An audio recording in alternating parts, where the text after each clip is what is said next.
Zaragoza se ha convertido hoy en el centro neurálgico del emprendimiento nacional. Más de 1000 asistentes han podido empaparse de todos los factores implicados en el arriesgado mundo de los negocios durante la celebración del 21º Congreso Nacional de Jóvenes Empresarios. Oportunidad para nosotros desde Aragón para poder, desde luego, formar parte y ser partícipes de todas las ideas, de todos los sueños que los jóvenes empresarios plasman para desarrollar a lo largo de sus iniciativas y sus proyectos. Para Aragón supone ser el centro hoy de los jóvenes empresarios, de los que de verdad se arriesgan, de los que echan a emprender sin miedo.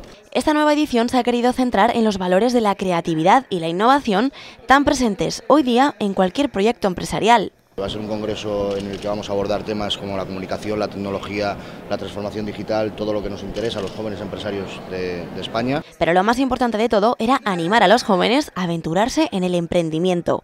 Para ello, destacados casos de éxito del mundo empresarial, social o deportivo han compartido experiencias y consejos con las asistentes. Vas a escuchar muchas opiniones de todo tipo, gente que te dice que estás loco, que es una apuesta descabellada, que dónde vas, que dónde te estás metiendo, pero si tú tienes claro tus objetivos, qué es lo que quieres y tienes fe en ti mismo, yo creo que ese es el mejor consejo. Si emprendes, si inicias una nueva etapa, lo que tienes que ser es positivo. Si no es positivo y no te crees que vas a conseguir ese reto que te planteas, pues al final no lo vas a conseguir, ¿no? Yo creo que ese ambiente de ilusión, de positivismo, es realmente lo que buscan los emprendedores. Han sido muchos los ponentes invitados, abarcando numerosos ámbitos y sectores, porque ya lo han dicho ellos, el emprendimiento es el inicio de todo.